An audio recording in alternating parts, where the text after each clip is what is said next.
tayo po'y taas ang ating mga kamay at tayo po'y dumalog sa ating Panginoon. Hallelujah! Pagkat sa hapon ito, nasa araw-araw sa ating buhay, kailangan natin natapakan. Hallelujah!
Maraming Diyos na makapagbigay sa atin.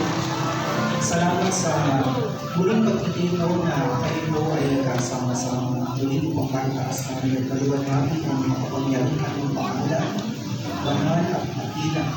Sa loob ng 30 taon na kami po ay iyong pinagpala, narito kami muli at pinananarin mo ang Panginoon ang mga biyaya na amin napabuo. Ang mga bagay na nagpalago sa amin, ang mga salita mo na tumutong sa aming pagkatao. Salamat po Diyos na hanggang sa panahon ito, Panginoon, meron kami lakas at buhay na patuloy mong ipinahihirang sa amin upang magamit namin at maibalik natin po Diyos na may pasasalamat sa iyo. Sa hapon ito, Ama, sa po kami po ay iyong samahan at pagkakaroon. Sa pakinig namin ng iyong salita, ng mabuting balita, Panginoon, hayaan niyo po na muli kami matuto sa pamamagitan ng mga bagay na itutulong mo sa amin. At makilala namin po Diyos ang sarili namin pagkakakilanlan kung paano mo kami tinawag. Sabi mo pa nga sa iyong salita ay sa tiyan pa lamang ng aming ina, kami ay hinubig mo na, Panginoon. Inilagay mo na ang bawat detalye na para sa amin, kahit hindi namin makalimutan kung ano ang identity na ipinagkaloob mo sa amin. Sa iyo pong lahat ng kapurihan, salamat sa ngalan ni Jesus, sa ngalan ng Ama, ng Anak at ng Espiritu Santo. Amen. Palakpakan natin sila. Praise God. Ulit po natin ang ating pag-aaral sa aklat ni Daniel, kabanatang 1, talatang 1 hanggang 2. Ito po ang ating first reading para sa araw na ito. First Daniel. Let's take a look at the book of Daniel, chapter 1, verse 1 at 20. Nang ikatlong taon ng pamamahala ni Haring Yoyakim sa Huda, ang Jerusalem ay nasakop ni Haring Nabucodonosor. Pinabayaan ni Yahweh na bihagin niya si Haring Yoyakim at sansamin at ilang kasangkapan sa templo ng Diyos. Lahat ng ito ay dinala ni Nabucodonosor sa templo ng kanyang Diyos-Diyosan sa Babylonia at inilagay sa silid ng taguan ng kanyang kayamanan. Iniutos ng hari kay Aspenas, pinuno ng kanyang mga tauhan at pumili ng ilang Israelitan kabilang sa angkan ng mga hari, ilan sa angkan ng mga mahalitan. Ang pipiliin nila ay ang kabataan, walang kapansanan, makisig, matalino, madaling turuan, may kaalaman sa lahat ng sangay ng karunungan, upang maging karapat-dapat na lingkod sa palasyo. Ang mga ito ay tuturuan ng salitang kay David. Iniutos ng hari na sila'y paglaanan ng pagkain at alak araw-araw mula sa kanyang sariling pagkain at alak. Tatlong taon silang tuturuan bago maglingkod sa hari. Kabilang sa mga ito sina Daniel, Ananias, Misael, Azarias, na pawang kabilang sa liti ni Juda. Ang pangalan nila ay pinalitan ng pangalang Caldeo. Si Daniel ay Beltasar, Sadrach si Ananias, Mesak si Misael, Abednego si Azarias. Ngunit ipinasya ni Daniel na huwag tikman man lamang ang mga pagkain at alak na bigay ng hari upang hindi siya makakain ng mga bagay na gawin ayon sa kautusan. Kaya pinausap niya kay Aspenas na huwag silang pakainin yun. Niloob naman ng Diyos na siya'y makalugdan ang pagbigay nito.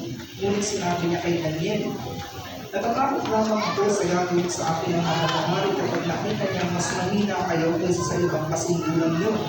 Tsak na ako'y makukubukan niya sapagkat siya mismo ang naglaan ng pagkain niyo araw-araw.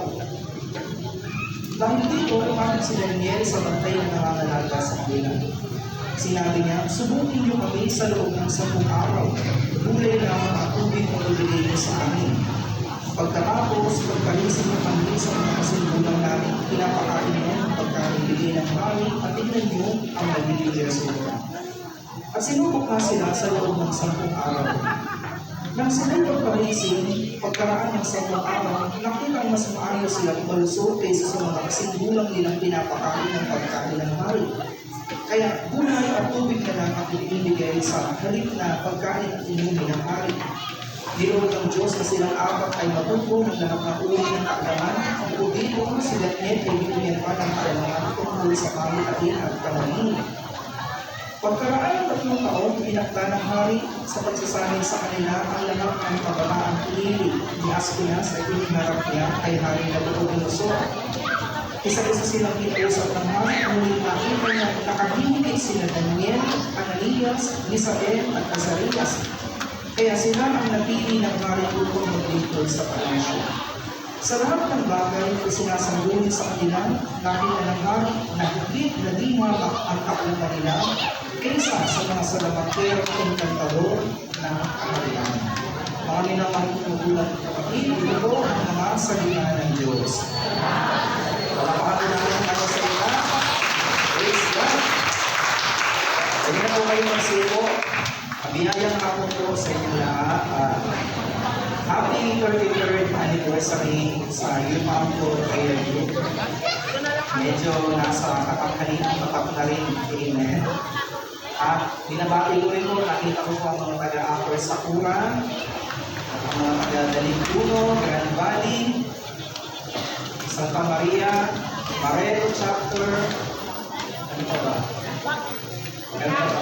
ICE, ayan. Anag, ayan, Anag. Ganda nga po sa inyo lahat. Ang sabi nga po ninyo, identity crisis. Yan po ang madalas na pinag-aalala ng mga kabataan kagaya po nila Daniel, Ananias, at yung mga iba pa pong mga kabataan naman dito sa Book of Daniel, mga kapatid. So siguro kayo, makaranas na rin kayo ng pagkalikot sa inyong pagkatao. Amen? Habang sila ay lumalaki, iniisip nila na, kanino ba ako bilong? Diba? Yung iba, nalilito sa kanilang personalidad. Meron kasi mga tao na outgoing, yung mahilig lumabas, yung mga adventurous, yung tawag yan, mga extrovert. Meron din naman mga tao na ang bahay na gusto nila, kung bahay lang sila, Netflix, chill lang sa loob ng bahay, nanonood ng TV, nagsiselfone, yun naman po ay mga introvert. Meron naman mga tao na nahilig manood ng mga foreign movies. Ang mga kabataan ngayon ay nahihilig sa mga TikTok. Amen? Kaya lagi nilang makontra yung kanilang mga magulang noon na iba rin naman yung mga kinahiligan na mapakinggan. So, ano yung mga pinapakinggan yun? Hindi naman maintindihan, pero sayo na yun ang sayo. At meron din naman mga tao na nagtatawi sila kung alin ang mas masarap. Kung Japanese food ba, or Korean ramen, or samgyup, mga kapatid. So, merong crisis na pinagdadaanan. Pero alam niyo mo, sa Book of Daniel na ating binasa, makikita natin na yung 4 na kabataan dito, hindi po nila hinayaan na sila po ay ma-influensyahan ng banyagang kultura. Hindi nila hinayaan na yung kanilang pagkatao ay mapalitan ng dahil lang sa kagustuhan ng ibang lahi. So, pinanindigan po nila kung sino sila, anong kulto ang meron sila, at kung sino ang Diyos na kanilang paglilingkuran. Amen? So, sa hapon ito, ang mensahe po natin may pamagat po na stand for your own identity. Manindigan ka sa kung ano ang iyong pagkakakilanlan. Nasabi po sa verse 1 and 2 ng ating binasa, mga kapatid, sabi po dito, ulitin ko lang po Nang 3 taon ng pamamahala ni Hari Joachim sa Huda, ang Jerusalem ay nasamot ni Hari Nabucodonosor. Pinabayaan ni Yahweh na bihagin niya si Hari Joachim at sansanin ang ilang kasangkapan sa templo ng Diyos. Lahat ng ito'y dinala ni Nabucodonosor sa templo ng kanyang Diyos-Diyosan sa Babylonia at inilagay niya sa silid-katuan ng kanyang kayamanan. So noong 931 BC, nang si Solomon po ay namatay niya, mga kapatid mo kay Kristo, ang Israel po ay nakati po into 2 kingdom, mga kapatid. Isa po ay sa northern at isa naman po ay sa southern kingdom. Sa north po, doon po nakalocate ang Jerusalem. At sa south naman po, doon naman po nakalocate ang Judea. So dahil po sa kasamaan ng mga hari na sumunod po kay Solomon, lalo na po sa family north, halos wala pong matuwid na naging hari dito, mga kapatid. Kaya ito yung unang naubos ang schedule. So inalala po ng Diyos, hinayaan niya na ang Jerusalem, ang Judea ay makugtog po ng malalakas na bansa. Lalo na po ng Assyrian Empire, and after that, dumating na po ang Babylon Empire. Pagdating po ng 605 BC, mga kapatid, kaya po si King Nebuchadnezzar, na-conquered niya na po ang Judah. Amen? At dito na po nagsimula ang masaklat po na kabanata ng Israel under the Babylonian captivity. So, para mas madaling makolonize ni King Nebuchadnezzar ang Israel, mga kapatid, kinuha niya po yung mga mayayamang pamilya at mga anak na lalaki ito upang pag-aralin at dalhin sa banyagang lugar, mga kapatid. So, dadalhin sila sa Babylon at doon po ay tuturuan sila ng Chaldean language. Doon po ay tuturuan sila ng foreign literature at pagbalik po nila sa Israel, iba na yung kanilang mentality. Amen? Yung kanila pong knowledge, yung kanila pong yung kanila pong education, mga kapatid ko, ay brainwash na po ng Chaldean literature, mga kapatid ko kay Kristo. At dahil doon, mag-iiba na po yung pananaw nila sa kanilang sariling bayan. Now, what are the ways of King Nebuchadnezzar to change their identity? Ano po ang pamamaraan ni Haring Nebuchadnezzar para palihan yung kanilang kasarilan o yung kanilang pagkakakilanlan sa kanilang sarili? First of all, is the change of nation. From the land of Israel, sila po ay dinala as conquered sa Babylon Empire, mga kapatid. Kung saan, halos lahat po ng mga nakasanayan po ng mga kabataan sila Daniel, ang practices po at ang mga cultural na bagay na ginagawa po sa Babylon ay kabaliktaran. Halimbawa po, mga kapatid, yung mga pagkain na ipinagbabawal sa Israel, pagdating nila sa Babylon, pwede nang kainin. Isa pa, yung mga bagay na kasukulang-sukulang sa harapan ng Diyos, yung mga nakaka-defile sa kautusan, pagdating po sa Babylon ay hindi na big deal. Higit sa lahat, mula po sa Israel na iisang Diyos lang ang dapat paglingkuran at sambahin. Pagdating po nila sa Babylon Empire, ang pinaka-dapat nilang sambahin at sundin ay ang utos ni King Nebuchadnezzar. So, masasabi natin na mula po doon sa bayan na kanilang pinanggalingan sa Israel, paglipat sa Babylon, culture shock agad ang kanilang mararanasan. Amen? Sino po dito ang mga taga-probinsya? Hindi province of Rizal. Yung mga taga-province, halimbawa, Bicol, Samar, Leyte, mga ayan. Alam niyo yung pakiramdam na nanggaling ka sa isang liblib na baryo, tahimik na lugar, mapayapang sityo, tapos pagluwas mo ng Maynila na napakaingay, napakasikip, napakainit, lahat ng mga tao nagmamadali, ay culture shock talaga ang iyong kakabutin. Amen? Yung parang, ano ba yung mga tao dito hindi nagpapalian? Samantalang sa probinsya, ang mga magkakapit-bahay, magkakakilala. Dito, halos kadikit mo yung kapit-bahay mo, hindi mo alam ang pangalan. Kaya pag nagtatanong yung Shopee delivery, kilala niyo mo ito? Hindi po yung pala, nasa likod lang ng bahay mo. Kasi bakit? Ang mga taga-syudad, mga kapatid ko kay Kristo, ay masyadong abala sa kanila nilang mga bagay na ginagawa, mga kapatid. Amen? Kaya yung mga tao po na napupunta bigla sa isang lugar na hindi nila kinasanayan, mga kapatid ko kay Kristo, hindi ganoon kadali na mag-adapt. Amen? Lalo na sa mga progressive na lugar, lalo na po sa mga syudad na very competitive pagdating po sa mga trabaho. Kaya po yung mga kababayan natin nag-OFW, saludo po tayo dapat yan. Kasi isipin nyo, mula sa bansang merong siesta, kasi tayo, konting kilos, pahinga. Konting trabaho, merienda. Subukan mo malipat ka sa Japan, tsaka sa Singapore. Ang mga tao dyan, laging nagmamadali. Bakit po? Kasi ang oras sa kanila ay napakahalaga. Kaya nga po sa kanila, kapag papasok sa trabaho, tatlo-tatlo alarm clock. Pag hindi gumana yung isang alarm clock, may dalawa pang nakareserva para hindi mali. Pag hindi gumana yung ikalawa, may isa pa siyang alarm clock. Ganun sila kadedicated sa kanilang mga trabaho. Samantalang tayo, nag-a-alarm clock tayo, pero pag nag-ring na, ini-snooze lang natin, 5 minutes. Pag tumunog ulit, 15 minutes, hanggang di ka na nakapasok. Kasi bakit? Mas mahalaga yung pahinga mo eh. Amen? Pero pagdating naman po, sa ibang bansa, nag-iiba yung routine.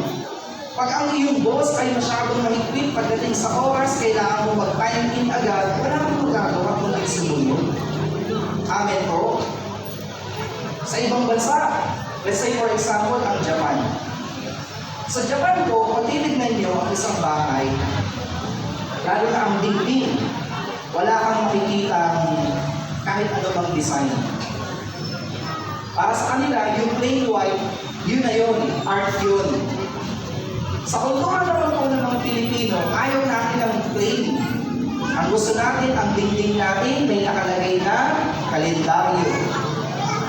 May nakalagay na, ano pa ba, picture lang kung sino man ang graduate. Merong wall clock. Ano pa? Merong walis na nakasabit. Merong nakadisplay na kutsarang tinidor na malaki. Para sa atin, yun ang art. So magkaiba. Kaya mo yung adaptability na ginagawa ng isang Pilipino pag siya ay nadadala sa isang foreign land, ay kamarhamang-ha, mga kapatid. Mula sa isang lugar na libre ang matulog, tahimik, sa isang lugar na napakaingay, grabe po ang pag-a-adapt na kailangan gawin. Amen po? At saka sa ibang bansa po kasi mga kapatid, hindi po kagaya sa amin ng mga kalapati. Sa ibang bansa, karamihan po ng mga foreigners ay mga suplado. Amen? Pag sila ay naglalakad, dire-diretso lang. Sa akin, hindi ka pa nakakaabot sa palengke, inabot ka na ng isang oras sa dami mo ng kapatian. Kahit hindi mo kamag-anak, ang tawag mo ate, ang tawag mo kuya, ang tawag mo tito, tita.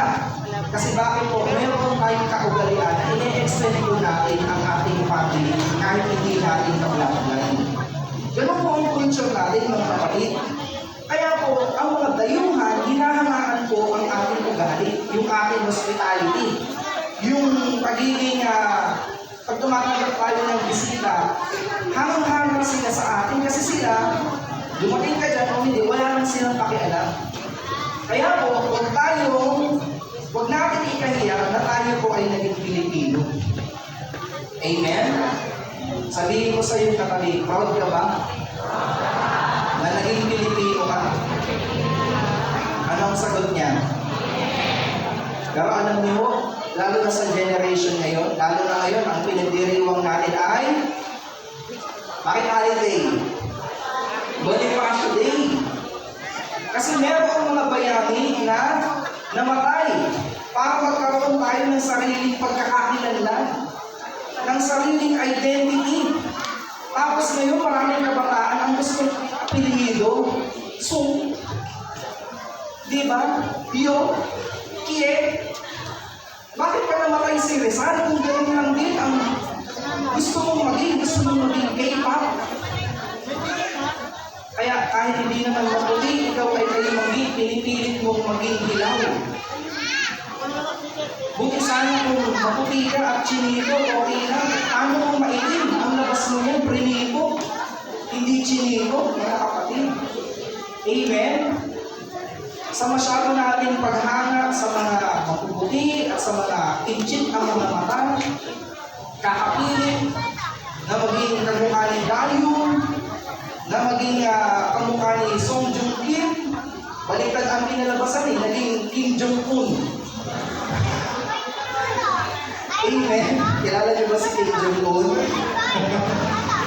Yung mahilig magpalipad ng missile.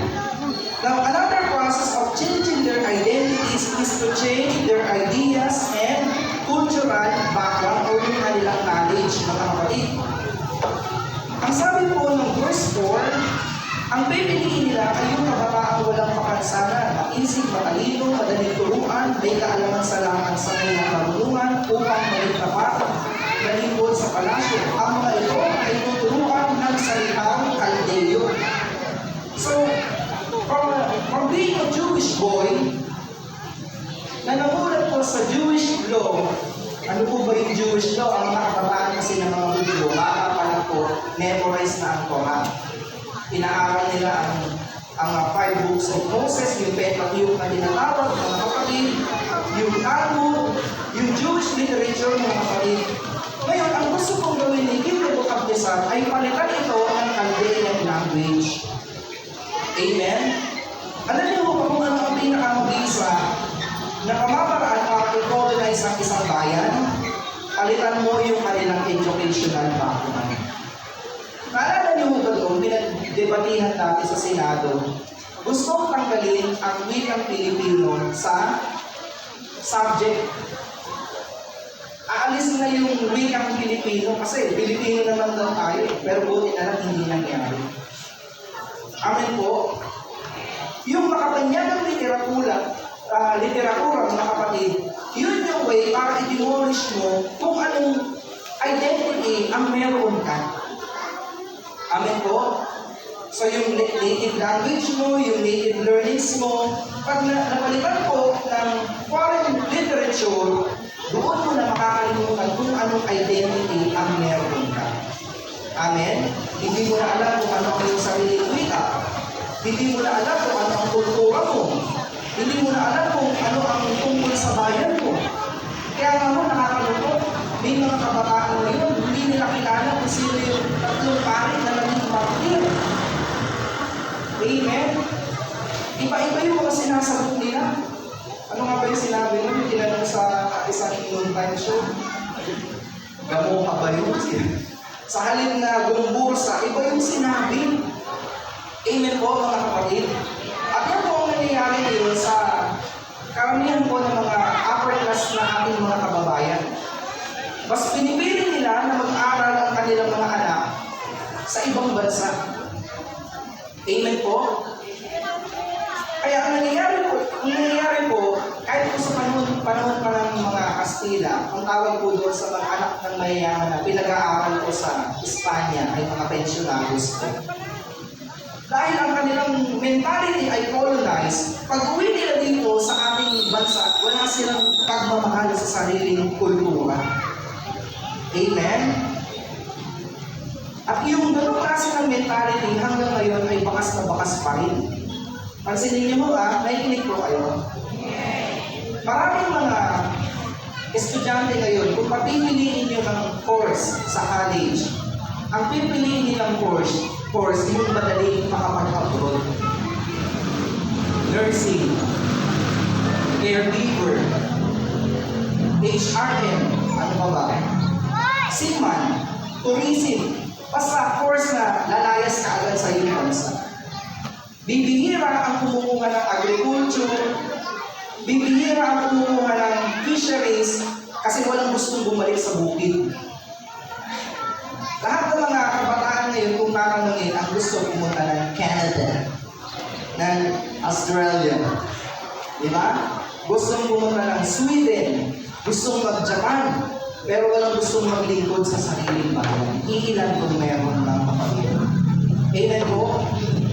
Kaya ano po ang nangyayari? Dahil colonize ang ating mentality, di baling gulpihin ka ng Arabo, di baling raping, di baling tratuhin ng hindi maganda ng mga kano, di baling murahin ng mga taga-ibang lahi, ang mahalaga pakapag-abroad. Kasi bakit? Colonize na ang ating mentality. Amen, mga kapatid? Hindi natin pinapangkinig ang sarili natin local products. Pero kapag product na galing sa ibang bansa, kahit ilabas pa yung tag price, proud na kayo. Yung mga bag na may mga buhaya, pero yung mga bag na yari sa atin na parang balik, kinakahiyan natin. Mas matibay yun. At hindi pinagtitripan ng magnanakaw, ng snatcher. Amen, mga kapatid? Sa atin, Nakakalungkot. Pag hindi magaling mag-English, big deal sa atin, pinagtatawanan natin. Pero kapag foreigner ang malutong mag-Tagalog, pinagtatawanan ba natin? Okay lang, di ba? Kasi hindi naman basihan na maging magaling ka sa English, ibig sabihin nun, matalino ka. Kasi ang English ay, wika rin mga kapatid, na hindi mo naman mother tongue. Kaya, natural, malungkot ang iyong magsasalita. Tapos tayo naman, pinagkakawalan natin yung mga Visayan accent, pinagkakawalan natin yung mga Ilocano accent, yung mga matitigas ng Tagalog. Doon tayo galing, yun yung ating sariling wika. Bakit mo pinagkakawalan? Pag pinagkawalan mo yun, ibig sabihin, pinagkakawalan mo yung sarili mong roots. Andiyan pa ba kayo mga kapatid? Nahingi lang yung pag-brainwash sa atin ng mga foreigner. Pansinin niyo yung mga anak niyo. Ang mga anak niyo, Australian accent. Yung anak ko nga tinatanong ako English. Daddy, what you're doing? Nagpa-plancha ako. Nakalimutan ko yung English ng plancha. Sabi ko, I'm planchaing. Ano nga ba lang ito? Bago yung English ng nagpa-plancha. Ito yung nasabi ko. Kaya tingnan nyo, yung anak ko minsan, nagiging ako. Walang gusto makipaglaro. Kasi ayaw siyang kalaro ng mga bata sa amin. Kasi ini-English niya. Amen, mga kapatid? Another way of changing their identities is to change their diets, mga kapatid. Ang sabi ko ng verse 5, inuutos ng hari na sila yung paglaanan ng pagkain, alak, araw-araw mula sa kanyang sariling pagkain at alak. Taon-taon silang tuturuan bago maglingkod sa hari. Yung kanilang pagkain, yung kanilang diets, ay papalitan din. Alam niyo ba na ang mga Hudyo, ang mga Israelites, wala pa po sa panahon ni Moises, pagdating po sa kosher na tinatawag, yung Jewish o yung kanilang practice sa pagkain, masyado po silang masenan. Kapag sila po ay kakatay ng tupa, ng lamb, ng kahit anong hayop na allowed na kainin nila, meron po silang practice na kailangan isang pukpok lang, isang hataw, isang saksak, kailangan patay agad yung hayop, yung kambing o yung tupa. Naniniwala kasi sila na kapag ang isang hayop ay na-traumatize sa pagkatay, pag kinain mo yung karne nun, malilipat sa iyo yung trauma, kung yung hayop na yun ay masyadong natakot habang siya ay kinakatay, pag kinain mo yung kanyang karne, malilipat yun sa kumakain. Amen? Kaya nga siguro tayo mga magugulatin kasi yung baboy yung kinakain, nagulutin. Di ba ho? Kasi you are what you eat. Di ba ho? Siyempre, mataba yung baboy, kinain mo yung baboy, hindi mo yung tumaba. Nakakuha ng mga kapatid. Now, hindi naman po yan ang main reason kung bakit natanggihan ni Daniel na kainin po yung pagkain ng hari. Ang main reason kasi kung bakit ayaw nila itong kainin ay dahil in-offer po ito sa Diyos-Diyosan. Amen? Remember, meron pong ibang kayong malaki na may ulo si King Nebuchadnezzar na lahat na hindi magpapaulo ay itatapon sa malaking tugon. Amen po?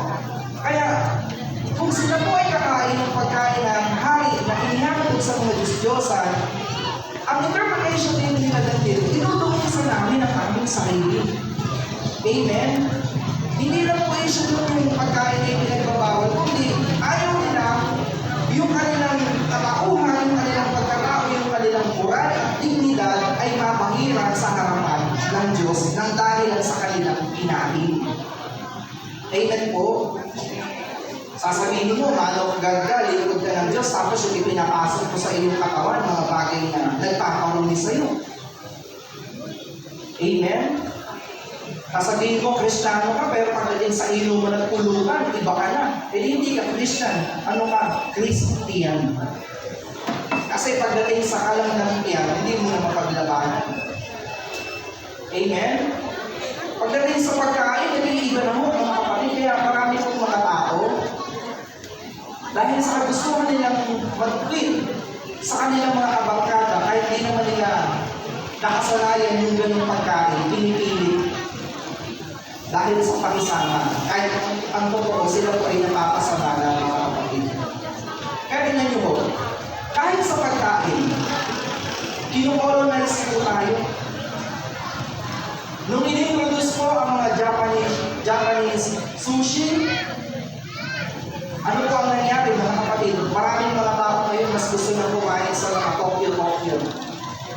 Pero alam niyo, sa totoo lang, mas masarap ang kanin, ang suma ng antipolo. Amen? Yung iba, ipinagdidiinan yung ramen, ipinagdidiinan yung, ano ba tawag dito, yung yakisoba nila. Ipinagpipilitan yung, ano ba yung maanghang na pagkain ng Korea? Ano ba yun? Hindi, kimchi yan yun, pecha yun eh. Samgyup. Pinagpipilitan yung mga Korean noodles na wala namang panlaban sa pansit ng lukban, pansit habhab. Di ba ho? Alam niyo, merong lumabas na balita na ang top silog ng Pinoy ang isa sa pinaka-worst food. Isipin mo yun? Top silog, worst food. Samantalang kung buhay pa po si President Ferdinand Marcos, ang sisig po ang top selling at pinakamasarap na ulam sa buong daigdig. Sisig. Amen? Tapos ngayon, nagdatingan po yung mga ganitong klase ng pagkain, ano po ang nangyayari? Nakakalimutan na natin na meron po tayong mga sariling kumain na ipinagkakalala. Pero ninyo, very successful ang mga Chinese na i-introduce ang siomai, siopaw, ano ba ba?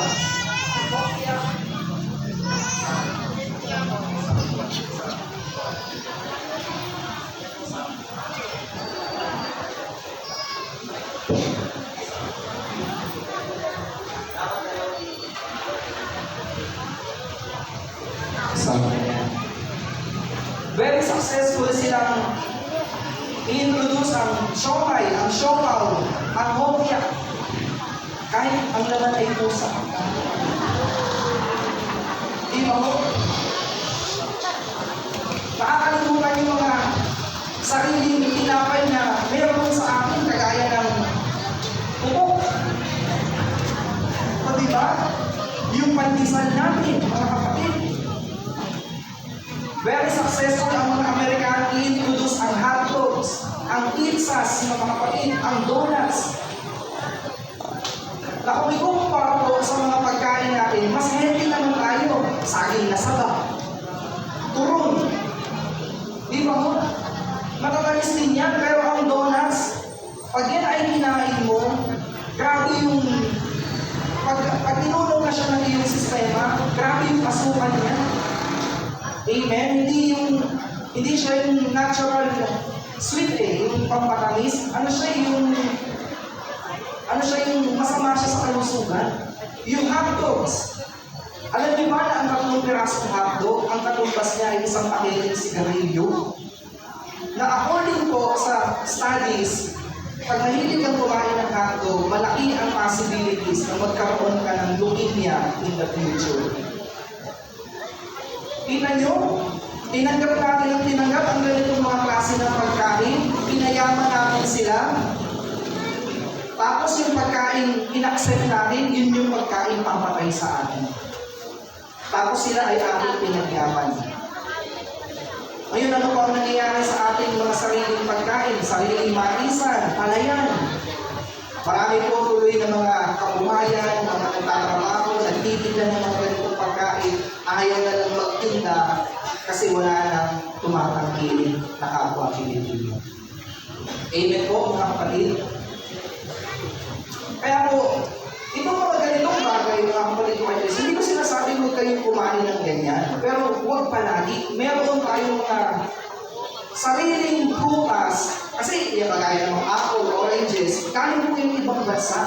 Hindi yan natural na dito sumisibol, galing po ng ibang bansa yan. At saka kahit yan ay healthy, hindi pa rin ganun ka-healthy kasi bumabiyahe yan ng barko. Yan po ay may mga preservatives, kaya pansinin nyo, hindi sila ganun kabilis mabulok. Mas maganda pa rin ang sarili natin, mangga at santol at atis. Kaya huwag niyo kong ikakahiya na kayo'y naging Pilipino. Amen, mga kapatid? And finally, in the baptism, our way to change their identities is to change their names. So from Hebrew names, pinalitan po ang kanilang pangalan into Babylonian names. Si Daniel, na ang ibig sabihin po sa Hebrew ay God is my judge, ay naging Belteshazzar, na ang ibig sabihin Bel will protect. From Yahweh, yung pangalan niya, na si Yahweh ang umuhusga, naghahatol, naging si Bel, Dagon, ang nagpuprotect. Sino yun? Si Hananiah, na ang ibig sabihin ay God is gracious, naging Shadrach, na ang ibig sabihin, inspiration of the sun. Sun, yung araw, kasi sinasamba nila ang araw, mga kapatid. Mishael, na ang ibig sabihin, God who is equal, ay naging Meshach, na ang ibig sabihin, belonging to ako, Diyos-Diyosan din po ng Babylon. And then Azariah, na ang ibig sabihin po, the Lord is my helper, naging Abednego, na ang ibig sabihin, servant of Nego, na ang paniniwala po ay Diyos-Diyosan din po at anak ni Baal.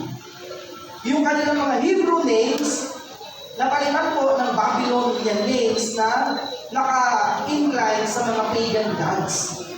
Amen po. Malaki po ang impact ng pagpapalit ng pangalan. Amen? Hindi ka basta-basta nagbibigay ng pangalan sa isang tao kasi pag binigyan mo siya ng pangalan, yun yung kanyang magiging identity. Amen po?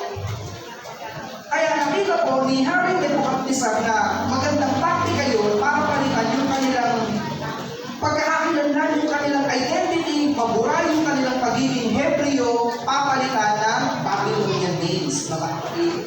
Alam niyo ba nung panahon ng Kastila, kaya naging Spanish ang mga apelyido ng karamihan sa atin kasi pinapili ang mga pamilya noon ng mga magiging apelyido. Halimbawa po, Mercado, Castillo, Caceres, De La Cruz, Alonso, Arancillo, Perez, Valdez, Dominguez, etc. etc. Now, pagdating po ng Amerikano, yung mga Spanish na apelido, nadagdagan pa ng mga English names, na mga American names, mga kapatid. Kaya dati, kung ang pangalan mo ay Chedora, naging Teddy. Amen? Yung mga pangalan Teresita, naging Tessie. Kasi Americanized na eh. Yung Thomas, naging Tommy. Amen? Yung Mauricio, naging Maurice. Diba ho? Kaya yung mga pangalan ay nag-iba. Yung Felicissima, naging Freddy. Amen? Nawala yung mga pangalan natin Tagalog. Yung mga pangalan natin na mayroong magandang kahulugan. Halimbawa po, karamihan po ng mga pangalan natin na native sa atin, makisig, malakas. Sa babae naman, mayumi, mariit, liwayway, banayad, amihan. Wala. Kaya makakapansin kayo ng mga kabataan ngayon, ano ang mga pangalan ng mga bata ngayon?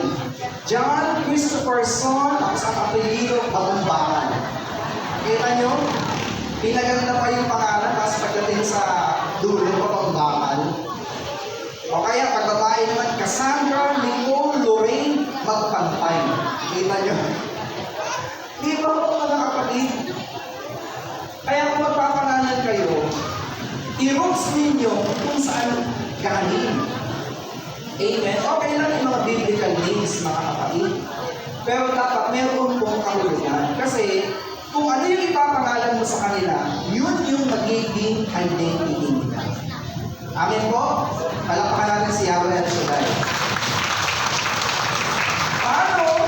Paano po pinanindigan nila Daniel at tatlo niyang kasakaibigan ang pagiging tapat nilang lingkod sa harapan po ni Yahweh?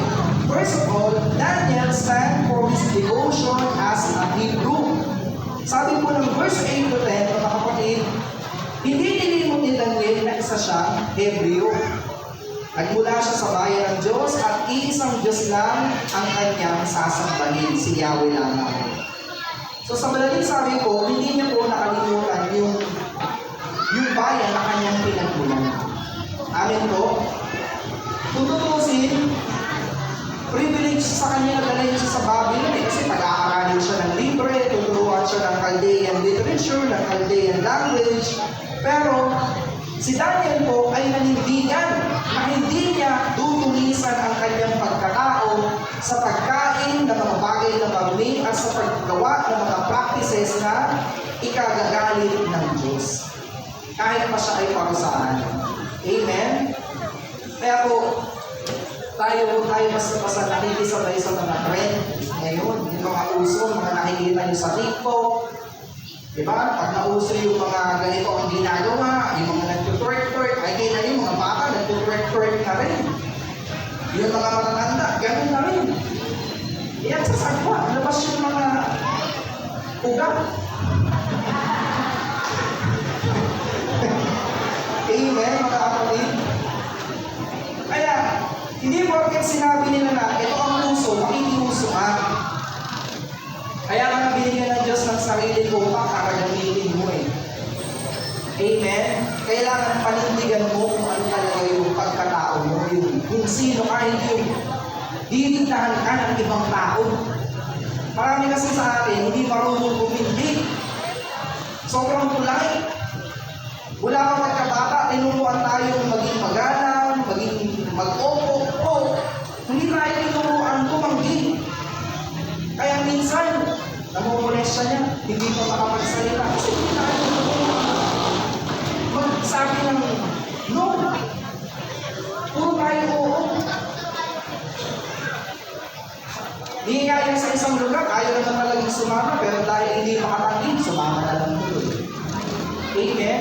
Kailangan po tayo matutong manindigan, kagaya po ni Daniel. Andiyan pa ba kayo mga kapatid? And then another thing, Daniel said for his dedication to test their faith. So sabi po ni Daniel, subukin mo kami, gulay lang at tubig ang ipakain at ipahingi mo sa amin at pagkatapos, siya sa akin yung maigi kung sino ang mas nakakaangat kaysa doon sa ating mga kasikilangan namin. Amen? Alam niyo mo, hindi na kailangan ng masyadong malalim na explanation.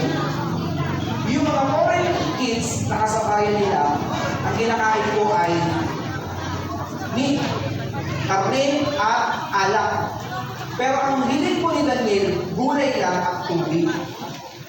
Alam niyo mo, alam naman po natin na pag ang karne ang kinakain mo, halimbawa kumain ka ng, let's say for example, baka.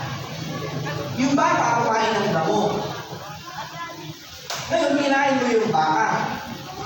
Yung nutrients na nakuha niya sa mga halaman sa damo, 100%. Pero kung kinain mo yung baka, 10% na lang ang nakuha mo. Kaya kung gusto mo talaga ng masustansyang pagkain na ang magiging source ay 100%, ikaw yung direct kakain. Hindi ng damuhan, ng halaman. Amen? Kung gusto yung damo, pwede rin naman, mga kapatid. Pero ang point ko dito, mga kapatid ko kay Kristo, kahit gulay lang yun, ang mahalaga, sariwa. Amen? Kasi tingnan nyo, sabi nga nila, buti pa daw ang mga leon at tigre, fresh meat ang kinakain. Ang tao, dead meat. Bakit dead meat? Kasi process yung food. Yung mga tosino, yung mga corn beef. Basta lahat ng nasa dilata, hindi po yan ilalagay dyan na wala po yung additives or preservatives kasi ilang taon yung nakaiba. Kaya kapag kakain ka ng corn beef, lagi mong itatanong sa sarili mo, gano'n na kaya matagal pa kayong baka? Diba? Buti pa yung tiger, buti pa yung lion, kung kinain niya yung hayop, sariwa. Hindi mo sinasabing kainin nyo ng hilaw, ha? Kapatid. Pero dapat, fresh po, mga kapatid ko kay Kristo. At tingnan nyo, magtataka pa tayo, ang dami-dami natin sakit.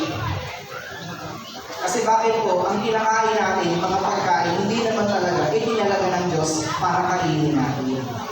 Now, kung si Daniel po at yung tatlong kabataan kasama niya ay humarap po kay King Nebuchadnezzar, napagtanto ni King Nebuchadnezzar na yung sina Daniel at yung tatlo niyang kasama ay mas malakas, mas matalino at mas magaling kahit gulay lang ang tubig ang iniinom at kinakain. At panghuli mga kapatid, they can stand for the dignity of his identity. Amen? Bakit niya nakuha ang respeto ng hari? Kasi hindi siya nawala ng respeto sa kanyang sariling identity. Bago ka igalang ng ibang tao, igalang mo muna yung sarili mo. Amen? Bago ka maging proud sa ibang lahi, maging proud ka muna sa sarili mong lahi. Huwag mong ikahiya na ang ilong mo ay dapa. Ayaw mo nun, pag sinapak ka, walang nagbago. Kita niyo nung binugbog ni Manny Pacquiao si Chris Algieri, halata agad. Pero siya, nung binugbog siya, parang walang nagbago eh. Amen? Huwag kayong mahiya kung ang height ninyo ay 5 pababa. At least di kayo nauuntog. Di ba po mga kapatid, naghirap kayo na maging matangkad. Amen? No? Huwag niyong ikahiya na ang inyong balat ay kayumanggi. Yan ka ay hinahangaan ng mga foreigner. Binibilad pa nila yung mga sarili nila kahit hindi naman bagay para lang makuha yung kulay natin. Tapos ikaw naman, papugi ka ng papugi. Ano bang pagkapapugi ang gusto mo? Yung hindi ka na makita? Di ba o? Kaya yumayaman yung mga naging na ng mga pampapugi. Kasi gusto natin maging white. Kaya pinalabasan mo, dirty white. Mas mahalaga ho, maging proud tayo sa ating kulay. Kung nilikha ka ng Diyos, baka yung maging so be. Kasi maraming mga tao, gusto nila yung ating kulay, tapos ikaw naman pinahihiyaan. Amen? At higit sa lahat, maging proud ka na naging Pilipino ka. Panindigan mo yung sarili mong identity kasi alam ng Diyos kung bakit kanya inilagay sa Pilipinas, hindi para ikahiya ang iyong sariling lahi. Amen? Namatay ang mga bayani, sila Andres Bonifacio, sila Jose Rizal, para magkaroon tayo ng sariling pagkakakilanlan. Kaya haharap din tayo sa ating Diyos, tunay na Diyos na hindi natin ipinahihiya kung ano mang roots or culture ang meron po tayo. Tayo ay magsitayo at happy anniversary po sa ating lahat. Awitin natin ang ikaw ang tunay na Diyos.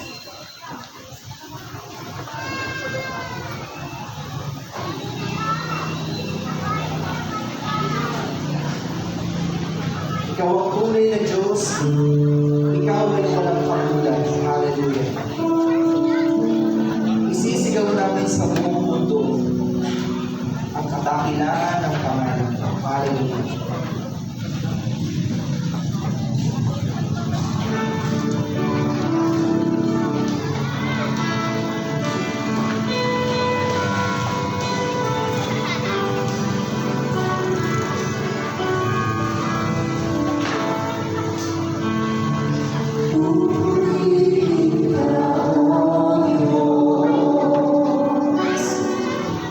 Ang kahilayan ay mas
Kayo